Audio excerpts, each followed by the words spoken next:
નાનપણમાં મળેલા એક શ્રાપના કારણે તું આજ સુધી પીડિત છે અને આજે તારી આ વાલી વૈષ્ણવીની માં તને બીજો શ્રાપ આપવાની હતી.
કાર્તિક! કાર્તિક!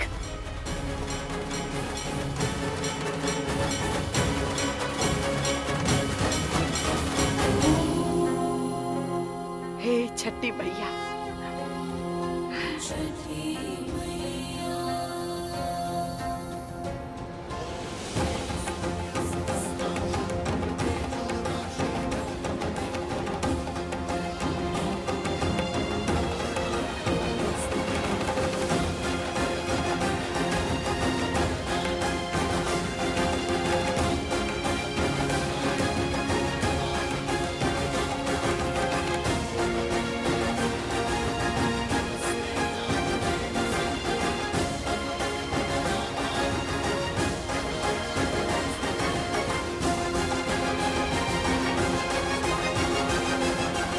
કાર્તિકજી, તમે અમારી ખેંચેલી રેખા પાર કરી દીધી.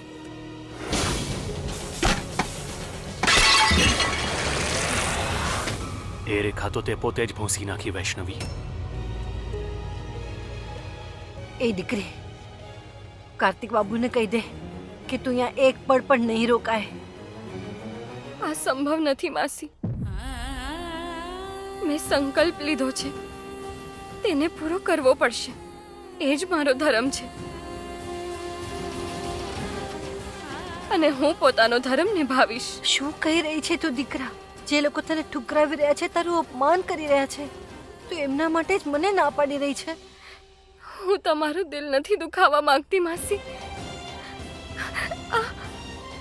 આ મેટર મારું અને મારી મૈયાના વચ્ચેનો છે. એમના સિવાય મને બીજું કંઈ નથી સૂઝી રહ્યું. પણ દીકરા, સંકલ્પ પૂરો કરવામાં પણ કંઈક નિયમ અને ધર્મ હોય છે. તને શું લાગે છે તું આવી રીતે ઘરના આંગણામાં બેસીને સંકલ્પ પૂરો કરી લઈશ? હા, આટલું સહેલું નથી. અરે, ના તો મૂર્તિ છે, ના પ્રસાદ છે, ના ભોગ છે. શું તને કંઈ નથી જોઈતું પાઠ પૂરું કરવા માટે?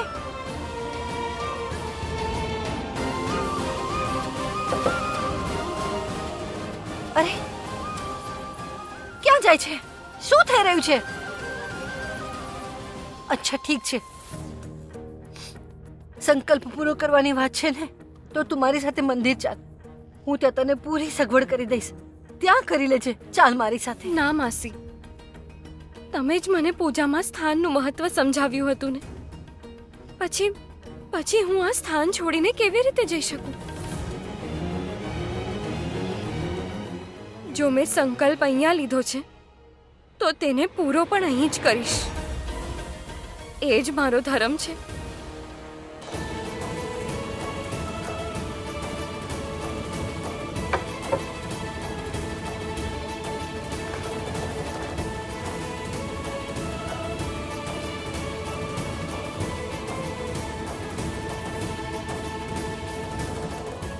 જોયું તમે માસી, આ બધામાં બસ આ એકલા જ છે જે મારા ધર્મના મહત્વને સમજી રહ્યા છે, જેના માટે મેં સંકલ્પ લીધો છે, જો તે મારી સાથે ઊભો છે તો મારા અપમાનનો કોઈ સંદર્ભ જ નથી બચતો અહીંયા માસી. તેમને અમારા સંકલ્પનું માન રાખતા આવડે છે માસી.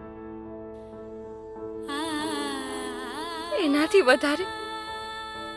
વધારે મને બીજું શું જોઈએ માસી? એ તો મને દેખાઈ રહ્યું છે દીકરા. જ્યારથી કાર્તિક બાબુ તારા જીવનમાં આવ્યા છે ને, તને કોઈની પણ જરૂરત નથી, મારી પણ નહીં. કાર્તિકે એક વાત તો બહુ જ ઉચિત કહી. જે રેખા વૈષ્ણવીએ યશોદાના કહેવા પર કાર્તિક અને તેના વચ્ચેના સંબંધમાં ખેંચી હતી, આજ તેણે સ્વયં તેને ભૂંસી નાખી. આજે તો મોટી બેન જીજુ માટે સ્વયં પોતાની માં સમાન માસી સાથે ઝઘડી પડી. નહીં શૈશવ, આને ઉલઝવું નહીં, પરંતુ પોતાના ધર્મનું પાલન કરવું કહેવાય છે, જે સ્વયં યશોદાએ જ વૈષ્ણવીને શીખવાડ્યું છે, જેણે તે પોતાના જ ક્રોધના આવેશમાં ભૂલી ગઈ છે. તો જ્યારે મોટા પોતાનો ધર્મ ભૂલી જાય તો નાનાઓએ તેમને સાચો માર્ગ દેખાડવો ઉચિત છે મૈયા. કેમ નહીં?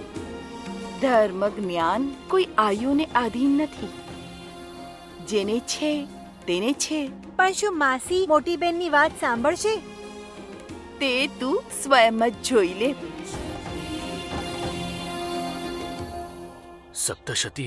સપ્તશતી હું ભૂલી ગયો. હું લઈને આવું છું. એ ગુડિયા, આ છોકરાના માટે તું પોતાની સુદબુદ્ધ ગુમાવી બેઠી છો. તું બધું ભૂલી ગઈ છો, મને પણ ભૂલી ગઈ છો. ના માસી, એવું કંઈ જ નથી. છઠ્ઠી મૈયાએ તમને મારી માં, બાપ બધું બનાવીને મોકલ્યા છે અને તમે જ મારા બધું છો. આ તો બસ હું છઠ્ઠી મૈયા માટે કરું છું, બસ. એ ગુડિયા,